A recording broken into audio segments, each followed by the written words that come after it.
Hello my dear friend, मैं Prince आपका अपने YouTube channel study made smart पे स्वागत करता हूं। इस वीडियो में हम लोग स्टार्ट करेंगे इग्नू के इन्वायरमेंटल स्टडीज का यूनिट नंबर 3, जिसका नाम है मेजर इकोसिस्टम्स। तो चलिए शुरू करते हैं। आज का हमारा सबसे पहला टॉपिक है कैटेगरीज ऑफ इकोसिस्टम। इस यूनिट में हम लोगों को basically different types of ecosystems के बारे में पढ़ना है। देखिए, जितने भी इकोसिस्टम हैं उनको हमने दो कैटेगरीज में डिवाइड कर रखा है। सबसे पहला टेरेस्ट्रियल इकोसिस्टम एंड दूसरा एक्वेटिक इकोसिस्टम। टेरेस्ट्रियल इकोसिस्टम क्या होता है? The ecosystem which perform its function on land is called terrestrial ecosystem. एक ऐसा इकोसिस्टम जो कि लैंड पे अपना फंक्शन परफॉर्म करता हो, वैसे इकोसिस्टम को टेरेस्ट्रियल इकोसिस्टम कहा जाता है। इसके एग्जाम्पल क्या हो सकते हैं? जैसे कि फॉरेस्ट, ग्रासलैंड, डिजर्ट। ये सारे ऐसे इकोसिस्टम हैं जो कि लैंड पे अपना फंक्शन परफॉर्म करते हैं, इसलिए इनको टेरेस्ट्रियल इकोसिस्टम कहा गया है। सेकेंड है एक्वेटिक इकोसिस्टम। एक्वेटिक इकोसिस्टम क्या होता है? The ecosystem which perform its function in water. ऐसे इकोसिस्टम्स जो कि वाटर में अपना फंक्शन परफॉर्म करते हो, ऐसे इकोसिस्टम्स को एक्वेटिक इकोसिस्टम के कैटेगरी में डाला गया है। ऐसे इकोसिस्टम क्या क्या है? जैसे रिवर्स, ओशियंस। ये सारे कुछ ऐसे इकोसिस्टम है जो कि वाटर में अपना फंक्शन परफॉर्म करते हैं। यहाँ पे कुछ बच्चों के मन में सवाल आ रहा होगा कि सर इकोसिस्टम क्या होता है? तो इकोसिस्टम के बारे में हम लोगों ने अपने प्रीवियस सेक्शन में डिस्कशन किया था। अगर हम लोग बेसिक बात करें तो इकोसिस्टम एक ऐसा एरिया होता है जहाँ पे बायोटिक एंड एबायोटिक कंपोनेंट एक साथ मिलकर काम करते हैं। ओके, चलिए नेक्स्ट हम लोग का टॉपिक है फॉरेस्ट इकोसिस्टम। सबसे पहला जो इकोसिस्टम हम लोग को पढ़ना है वो फॉरेस्ट इकोसिस्टम है। फॉरेस्ट इकोसिस्टम को किस कैटेगरी में डिवाइड किया गया था? ये एक टेरेस्ट्रियल इकोसिस्टम है क्योंकि ये अपना फंक्शन लैंड पे परफॉर्म करता है। देखिए, सबसे पहला टॉपिक है origin of word forest. Word forest originate कहाँ से हुआ? तो जो वर्ड फॉरेस्ट है ये फॉरेस्ट वर्ड से ओरिजिनेट हुआ। फॉरेस्ट का मीनिंग क्या होता है? आउटसाइड। किसके रेफरेंस में?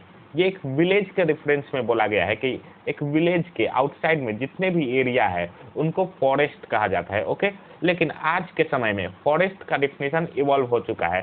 सिर्फ विलेज के आउटसाइड वाले एरिया को ही फॉरेस्ट नहीं कहा जाता है। फॉरेस्ट क्या है? Forest is any land managed for the purpose of forestry whether covered with tree और नॉट।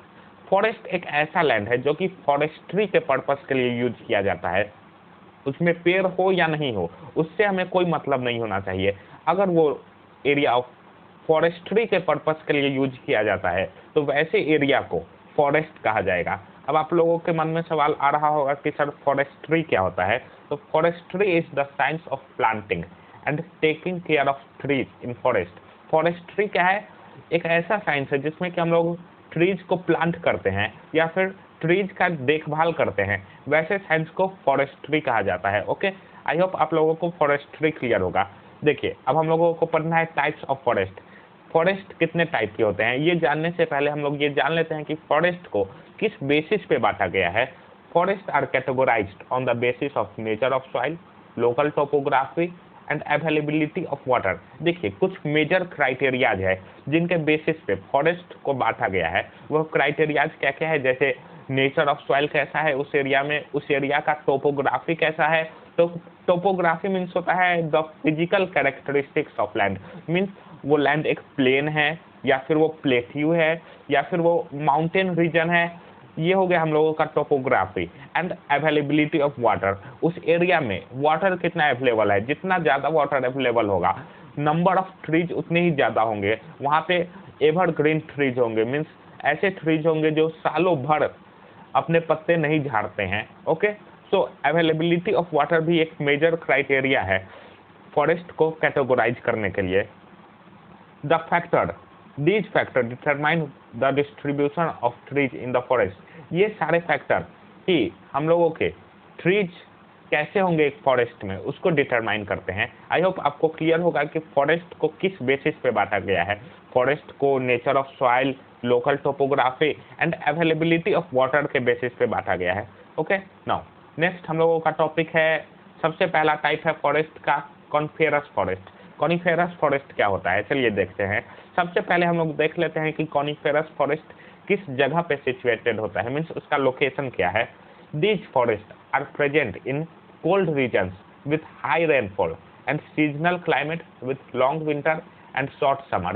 ये फॉरेस्ट मीन्स कॉनिफेरस फॉरेस्ट ऐसे जगह पे प्रेजेंट होते हैं जो कि ठंडा एरिया हो, ओके, जहाँ पे स्नोफॉल होता हो, जो कि बहुत ही ठंडा एरिया हो, एंड वहाँ का रेनफॉल भी बहुत हाई हो। ऐसा ना हो कि वहाँ पे रेनफॉल बहुत ही ज़्यादा कम हो, एक ऐसा एरिया जो ठंडा हो और वहाँ पे रेनफॉल बहुत ही ज़्यादा अच्छा हो, वैसे एरिया में कॉनिफेरस फॉरेस्ट पाए जाते हैं। कॉनिफेरस फॉरेस्ट के लिए कैसा क्लाइमेट हम लोगों को चाहिए? वहाँ पे लॉन्ग विंटर्स होने चाहिए, मीन्स ठंडी का मौसम बहुत ही लंबा होना चाहिए एंड समर्स बहुत ही शॉर्ट होने चाहिए। ओके, आई होप आप लोग को क्लियर होगा कि कॉनिफेरस फॉरेस्ट कहाँ पे पाए जाते हैं। कॉनिफेरस फॉरेस्ट ऐसे एरिया में पाए जाते हैं जो कि ठंडे हो और वहाँ पे बहुत ही अच्छा रेनफॉल हो और वहाँ पे विंटर्स लंबे हो। ओके, अब हम लोग देख लेते हैं कि कॉनिफेरस फॉरेस्ट में ट्रीज कैसे होते हैं। Trees, evergreen plant species. देखिए, कॉनिफेरस फॉरेस्ट में एवरग्रीन प्लांट्स होते हैं। एवरग्रीन प्लांट्स कौन से प्लांट्स होते हैं? वैसे प्लांट्स जो कि पूरे साल भर अपने पत्ते अपने पेड़ में ही रखते हैं, मीन्स वो अपने पत्ते झाड़ते नहीं हैं। हमने देखा है कि बहुत सारे पेड़ ऐसे होते हैं जो अपने पत्ते स्प्रिंग सीजन में झाड़ देते हैं, लेकिन कॉनिफेरस फॉरेस्ट में ऐसे ट्रीज होते हैं जो कि एवरग्रीन होते हैं, मीन्स वो पूरे साल हरे ही रहते हैं, वे पेड़ अपने पत्ते झाड़ते नहीं है। इसके एग्जाम्पल क्या हो सकते हैं? लाइक स्पर्स, फर, पाइन ट्री, ये सारे ऐसे ट्री है जो कि कॉनिफेरस फॉरेस्ट में पाए जाते हैं। अब हम लोग एनिमल्स के बारे में देखते हैं, कॉनिफेरस फॉरेस्ट में एनिमल्स कैसे पाए जाते हैं। Animals like lynx, wolf, bear and amphibians.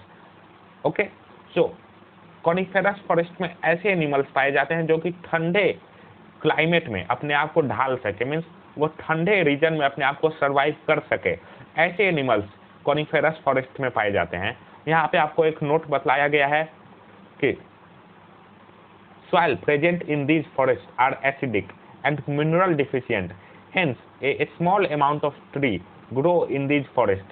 आपको बताया गया है कि कॉनिफेरस फॉरेस्ट में जो सॉइल होते हैं उनमें मिनरल बहुत ही कम होता है, मीन्स वो मिनरल डिफिशियंट सॉइल होते हैं एंड वो एसिडिक नेचर के सॉइल होते हैं। ओके, इसी कारण से कॉनिफेरस फॉरेस्ट में बहुत ही कम पेड़ पाए जाते हैं। ओके, नाउ हमारे पास एक नेक्स्ट टर्म है टाइगा। टाइगा क्या होता है?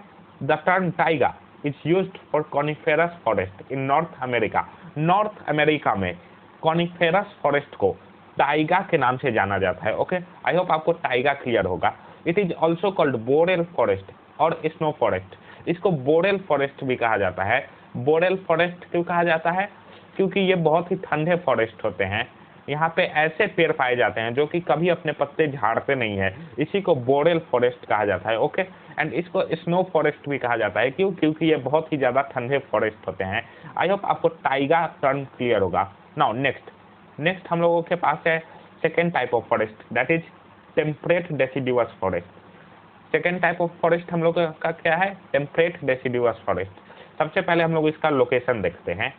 This forest are present in area having moderate climate. ये फॉरेस्ट ऐसे एरिया में पाए जाते हैं जहाँ का क्लाइमेट मॉडरेट हो। मॉडरेट क्लाइमेट करने का मतलब क्या? कि न ही ज़्यादा ठंडा क्लाइमेट हो और न ही ज़्यादा गर्म क्लाइमेट हो। ऐसे क्लाइमेट हमारे वर्ल्ड में कहाँ कहाँ पाए जाते हैं? जैसे कि North America, Europe, Eastern Asia, Chile and कुछ पार्ट्स ऑफ ऑस्ट्रेलिया में ऐसे मॉडरेट क्लाइमेट पाए जाते हैं। ओके, यहाँ का रेनफॉल कैसा होना चाहिए? Rainfall in this forest is uniform through out the year, ranging from 75 to 150 centimetre.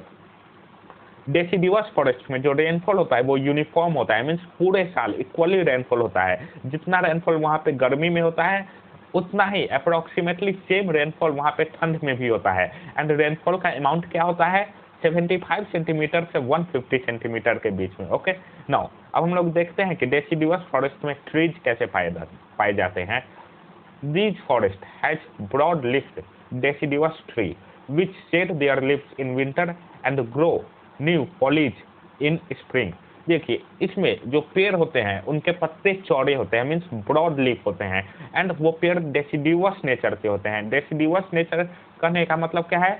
कि वो पेड़ ठंड में अपने पत्ते झाड़ देते हैं एंड जब भी स्प्रिंग आता है तो उसमें से नए पत्ते, उस पेड़ में से नए पत्ते निकलते हैं। ऐसे ही पेड़ को डेसिडिवस फॉरेस्ट कहा जाता, डेसिडिवस ट्री कहा जाता है। Okay, now next, trees present in these forests are quite tall, about 40 to 50 meter in height, and their leaves are thin and broad। देखिए, ऐसे फॉरेस्ट में जो भी ट्रीज पाए जाते हैं वो काफी लंबे होते हैं, उनका हाइट 40 से 50 मीटर तक लंबा हो सकता है। ओके, यहाँ पे ट्रीज कौन कौन पाए जाते हैं, जैसे कि मैपल, बीच, ओक, बैसवुड, ये सारे कुछ ऐसे ट्रीज है जो कि टेम्परेट डेसिडुअस फॉरेस्ट में पाए जाते हैं। ओके, नाउ नेक्स्ट हमारे पास है टेम्परेट एवरग्रीन फॉरेस्ट। सबसे पहले हम लोग इसका लोकेशन देखते हैं। These forest are found in many parts of world which have Mediterranean climate. देखिए, ये फॉरेस्ट ऐसे पार्ट्स ऑफ वर्ल्ड में पाए जाते हैं जहाँ पे कि क्लाइमेट मेडिटेरियन हो। मेडिटेरियन क्लाइमेट कहने का मतलब क्या, कि वहाँ पे समर्स गर्म हो एंड विंटर्स ठंडे हो। ओके, मीन्स समर्स बहुत ही ज्यादा गर्म और ड्राई हो एंड विंटर्स बहुत ही ज्यादा ठंडे और मॉइस्ट हो। ऐसे एरिया में टेम्परेट एवरग्रीन फॉरेस्ट पाए जाते हैं। यहाँ पे रेनफॉल कितना हो सकता है, rainfall in these forest is high ranging from 30 to 90 centimetre. ऐसे फॉरेस्ट में रेनफॉल बहुत ही हाई होता है एंड उसका अमाउंट क्या होता है, 30 से 90 सेंटीमीटर के बीच में रेनफॉल का अमाउंट हो सकता है। ओके, नाउ अब हम लोग देखते हैं कि ऐसे फॉरेस्ट में ट्रीज कैसे पाए जाते हैं। Trees present in this forest include hemlock, ये मैपल, ये कुछ ऐसे ट्रीज है जो कि टेम्परेट एवरग्रीन फॉरेस्ट में पाए जाते हैं। दे हैव नीडल लाइक और ब्रॉड लीफ। ऐसे ट्रीज में जो पत्ते होते हैं वो नीडल लाइक होते हैं, मीन्स आगे से वो पत्ते छोटे हो जाते हैं एंड वो पत्ते चौड़े होते हैं, मीन्स ब्रॉड लीव्स होते हैं। The height of trees may range from 3 to 4 metre. ऐसे फॉरेस्ट में जो हाइट ऑफ ट्रीज होता है वो 3 से 4 मीटर तक लंबा हो सकता है। ओके, नाउ अब हम लोग देखते हैं एनिमल्स ऐसे फॉरेस्ट में कौन कौन होते हैं।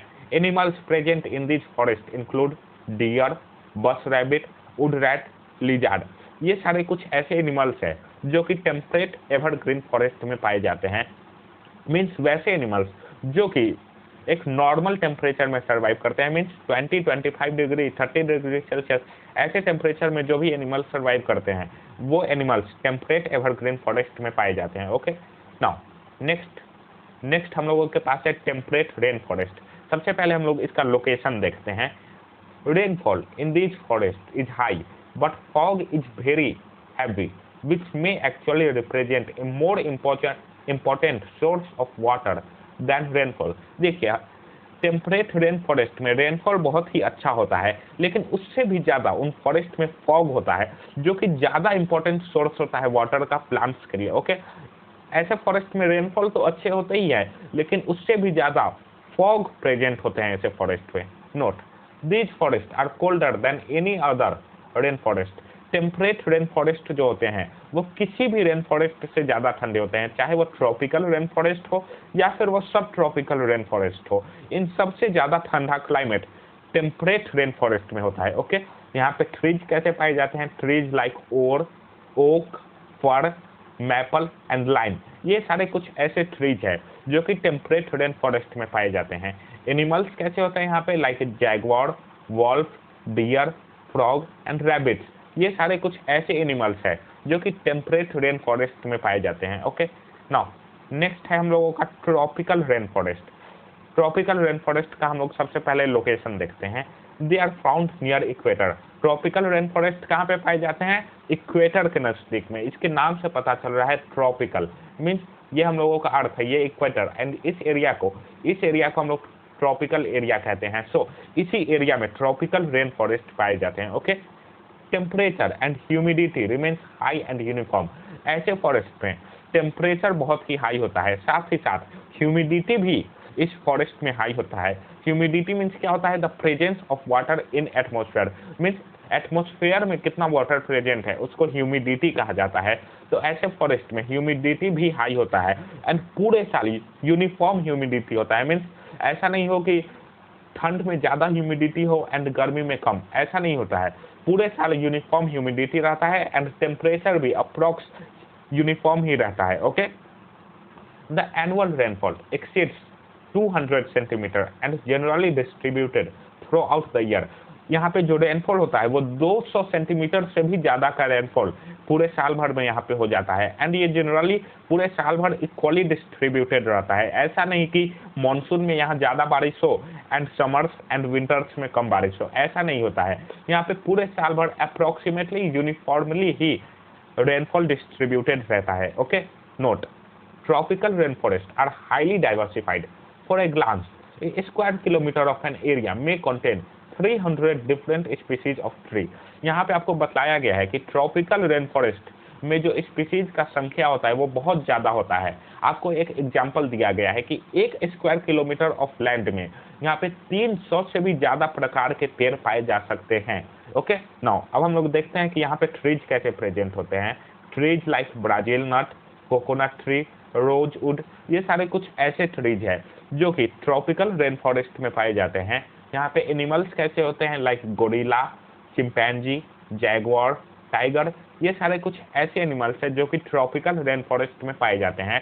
आप लोग नोटिस किए होइएगा कि temperate rain forest, tropical rain forest, deciduous forest and sub tropical rain forest, इनमें एनिमल्स अप्रोक्सीमेटली सेम ही होते हैं। क्यों? क्योंकि इसका क्लाइमेट भी अप्रोक्सीमेटली सारे फॉरेस्ट का क्लाइमेट भी सेम ही है, इसलिए इनमें जो एनिमल्स प्रेजेंट है वो सेम है। लेकिन ट्रीज में कुछ वैरायटी आ सकते हैं। क्यों?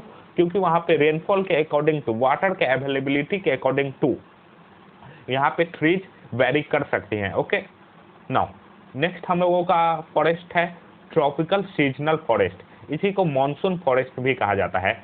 सबसे पहले हम लोग इसका लोकेशन देखते हैं। These forests are present in those areas where total annual rainfall is very high, but these forests do not have uniform rainfall. That is, monsoon is very wet and summers and winters is dry.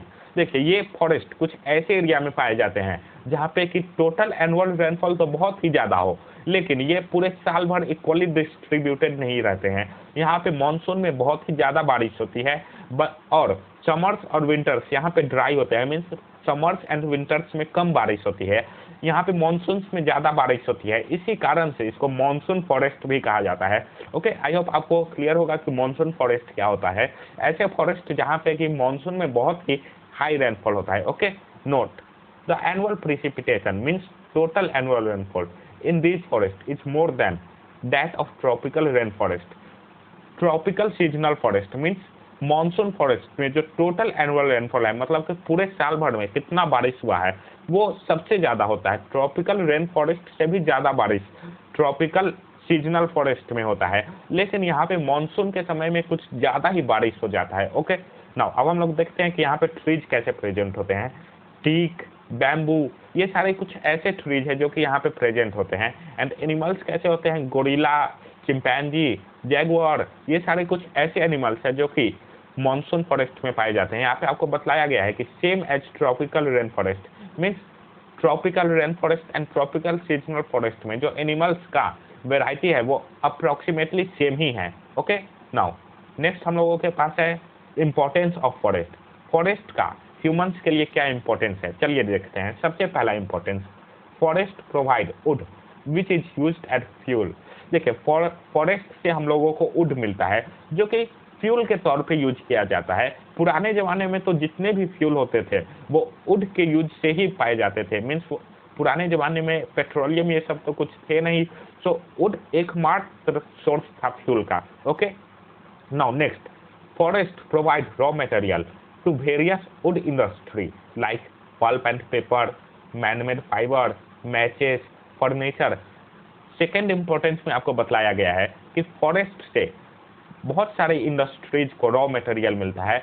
कौन कौन industry है जिनको forest से raw material मिलता है, like paper industry, fibre industry, matches industry. Matches means वो जो आपने सिलाई का तिल्ली देखा होगा, उसमें जो तिल्ली रहता है वो फॉरेस्ट में जो वुड प्रेजेंट रहता है उसी से बनाया जाता है।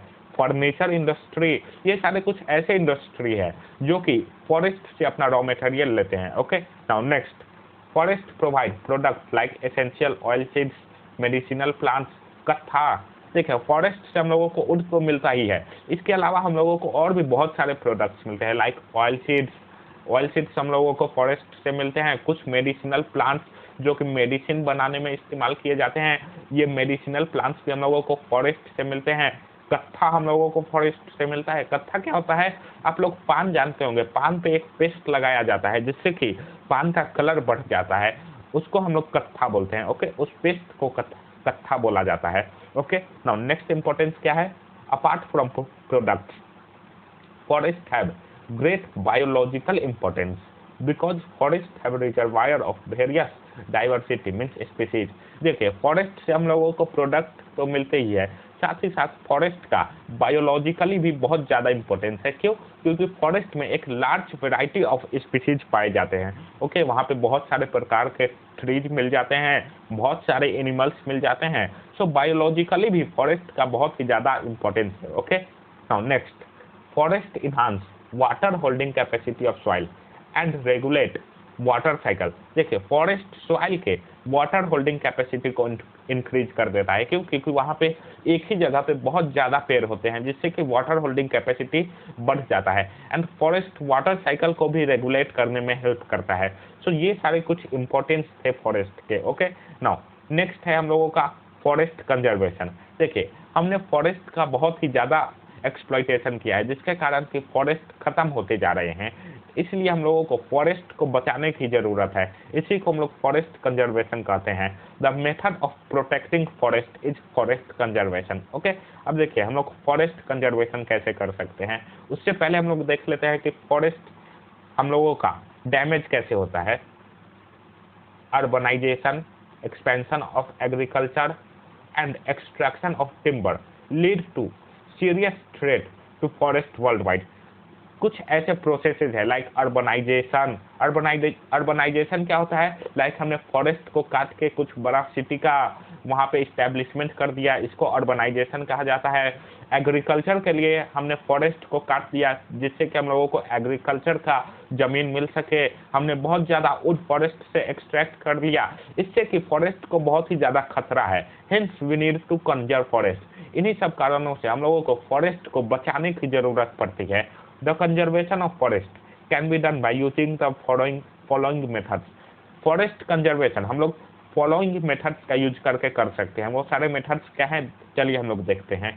सबसे पहला, to get desired quality timber, monoculture forest of fast growing trees can be cultivated by humans. देखिए, हम लोग टिम्बर गेन करने के लिए, टिम्बर लेने के लिए मोनोकल्चर फॉरेस्ट का निर्माण कर सकते हैं। मोनोकल्चर फॉरेस्ट क्या होते हैं? ऐसे फॉरेस्ट जिसमें कि एक ही प्रकार के पेड़ पाए जाते हैं। ओके, ऐसे फॉरेस्ट को मोनोकल्चर फॉरेस्ट कहा जाता है। हम लोग टिम्बर लेने के लिए मोनोकल्चर फॉरेस्ट का फॉर्मेशन कर सकते हैं। ओके, सेकेंड मेथड क्या हो सकता है? Forest management include controlling of forest fire. देखिए, फॉरेस्ट में अक्सर फॉरेस्ट फायर लग जाते हैं। ये ह्यूमंस के कारण भी हो सकता है एंड ये नेचर के कारण भी हो सकता है। बट एज वी ह्यूमंस, ये हमारा ड्यूटी है कि हम लोग फॉरेस्ट फायर को कंट्रोल करने का काम करें। Okay, now next, while deforestation can not be avoided we must look to control it. देखिए, हम लोग एक ऐसे स्टेज पे आ चुके हैं जहाँ पे कि डिफॉरेस्टेशन को कंप्लीटली तो अवॉइड नहीं किया जा सकता है, लेकिन हम लोग इसको कंट्रोल जरूर कर सकते हैं। हम लोग इसको कंट्रोल कैसे कर सकते हैं?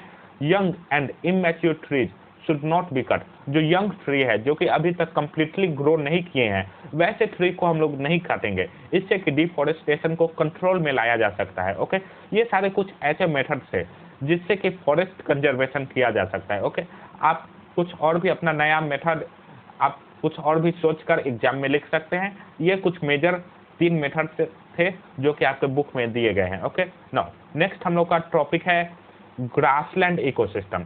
ग्रासलैंड क्या होता है? ग्रासलैंड एक ऐसा एरिया होता है जहाँ पे कि लंबे लंबे पेड़ तो नहीं हो बट छोटे छोटे पेड़ हो, ऐसे एरिया को ग्रासलैंड कहा जाता है। मीन्स वहाँ पे सर्व्स हो। सर्व्स आप लोग जानते हैं, ऐसे पेड़ जो कि छोटे छोटे हो, जिनमें कि स्टेम्स ना हो, ऐसे पेड़ को सर्व्स कहा जाता है। ओके, हम लोग ग्रासलैंड इकोसिस्टम देखते हैं। Grassland ecosystem is found where rainfall is about 25 to 75 centimeters, not enough to support forest but more than as required for a true desert. देखिए ग्रासलैंड इकोसिस्टम कैसे एरिया में पाए जाते हैं, एक ऐसा एरिया जिसमें रेनफॉल 25 से 75 सेंटीमीटर के बीच हो, ऐसे एरिया में ग्रासलैंड इकोसिस्टम पाया जाता है।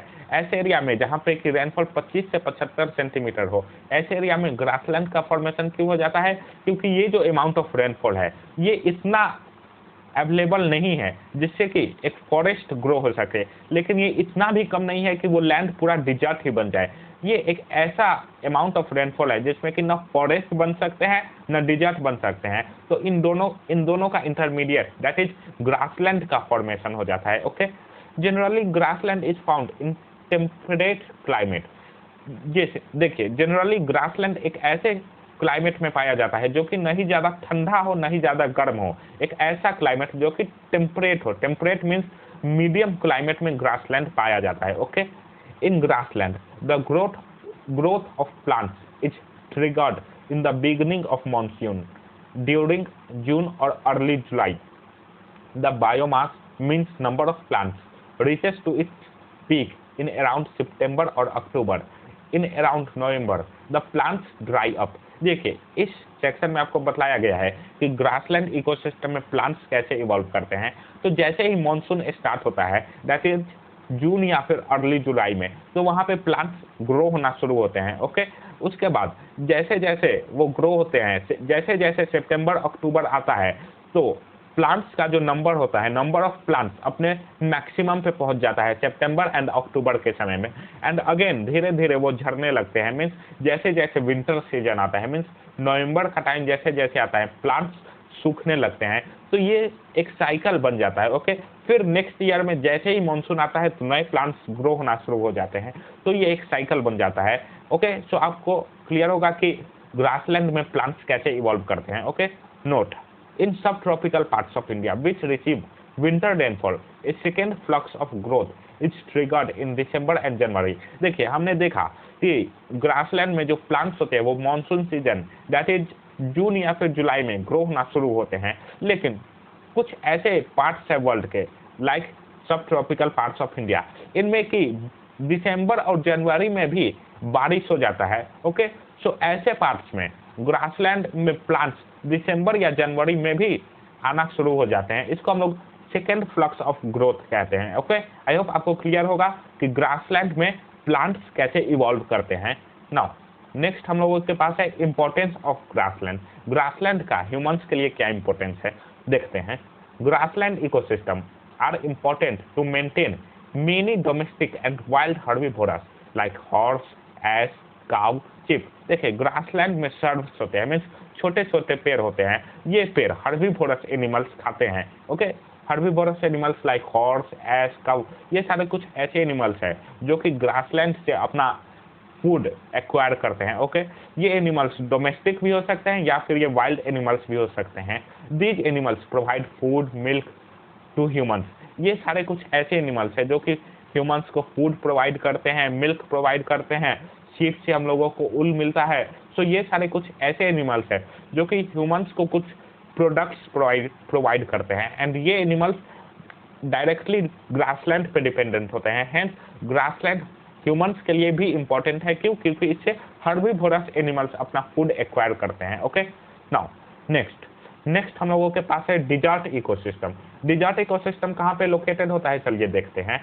Dessert are formed in regions with less than 25% of annual rainfall। Desert एक ऐसे एरिया में पाया जाता है जहां पे कि एनुअल रेनफॉल 25 सेंटीमीटर से भी कम हो, ऐसे एरिया में डिजर्ट पाए जाते हैं। ओके, लेकिन यहाँ पे आपको बताया गया है sometimes in hot area where the annual rainfall is more than 25 centimeter but unevenly distributed in the annual rainfall cycle। देखिए डिजर्ट कुछ ऐसे एरिया में भी पाए जाते हैं जिनमें कि एनुअल रेनफॉल तो 25 सेंटीमीटर से ज़्यादा हो, लेकिन वो इतने ज़्यादा गर्म है कि वहाँ पे डिजर्ट्स पाए जाते हैं। एंड वो जो एनुअल रेनफॉल 25 सेंटीमीटर से ज़्यादा है वो अनइवनली डिस्ट्रीब्यूटेड है पूरे साल में, मतलब कभी ज़्यादा हो जाते हैं कभी कम हो जाते हैं, मीन्स एक यूनिफॉर्म रेनफॉल नहीं होता है। ओके, सो ऐसे एरिया में भी डिजर्ट्स पाए जाते हैं जो कि बहुत ज़्यादा गर्म हो, हालांकि उसमें 25 सेंटीमीटर से ज़्यादा का रेनफॉल है, लेकिन फिर भी वैसे एरिया में डिजर्ट्स पाए जाते हैं। ओके, यहाँ पे प्लांट्स कैसे होते हैं, प्लांट्स लाइक शेरोसोल्बस, organ pipe cactus, ferocactus, ये सारे कुछ ऐसे प्लांट्स हैं जो कि डिजर्ट इकोसिस्टम में पाए जाते हैं। ये सारे कुछ ऐसे प्लांट्स हैं जिनको कि पानी का रिक्वायरमेंट बहुत ही कम है एंड ये पानी को बहुत ही अच्छी तरह से यूटिलाइज करते हैं एंड ये पानी को अपने स्टेम्स में स्टोर कर सकते हैं। ओके, सो डिजर्ट्स में ये प्लांट्स पानी का अपना रिक्वायरमेंट पूरा कर लेते हैं। ओके, लेकिन बहुत सारे प्लांट्स जिनको कि पूरे साल पानी का रिक्वायरमेंट होता है, वैसे प्लांट्स डिजर्ट में सर्वाइव नहीं कर पाते हैं। ओके, यहाँ पे आपको नोट में बतलाया गया है, in shallow depressed area with salt deposits चैक्रोबैटस, greasewood, sheepwood and grass salt grasses are found. देखिए, डिजर्ट्स में कुछ शैलो डिप्रेस्ड एरिया होते हैं। शैलो डिप्रेस्ड एरिया क्या होते हैं? Land form sunken below the surrounding area, एक ऐसा लैंड फॉर्म जो कि धंस गया है अपने सराउंडिंग एरिया से। सपोज कि ये एक डिजर्ट है, यहाँ पे कुछ नीचे धंस गया है। ओके, आप लोग देखिएगा कि डिजर्ट में कहीं ऊपर होता है कहीं नीचे होता है, तो जो नीचे होता है उनको शैलो डिप्रेस्ड एरिया बोलते हैं। ओके, सो ऐसे शैलो डिप्रेस्ड एरिया जिनमें कि सॉल्ट डिपोजिट्स हो, उनमें चैक्रोबैटस, greasewood, sheepwood and salt grasses like plants भी पाए जा सकते हैं। ओके, एंड इनमें एनिमल्स कैसे होते हैं? Animals like camels, lizards, snake, ये सारे कुछ ऐसे एनिमल्स हैं जो कि डिजर्ट इकोसिस्टम में पाए जाते हैं। ओके, ये सारे एनिमल्स को पानी का रिक्वायरमेंट बहुत ही कम होता है एंड ये एनिमल्स पानी को अपने बॉडी में स्टोर करके रख सकते हैं, जिससे कि ये बहुत ही लंबे समय तक अगर इनको पानी नहीं भी मिले तब भी ये सर्वाइव कर सकते हैं। ओके, सो ये था हम लोगों का टेरेस्ट्रियल इकोसिस्टम। नेक्स्ट वीडियो में हम लोग एक्वेटिक इकोसिस्टम के बारे में पढ़ेंगे। आज के लिए इतना ही। अगर आपको ये वीडियो पसंद आया है तो वीडियो को लाइक कर दें और चैनल को सब्सक्राइब जरूर करें। Thank you.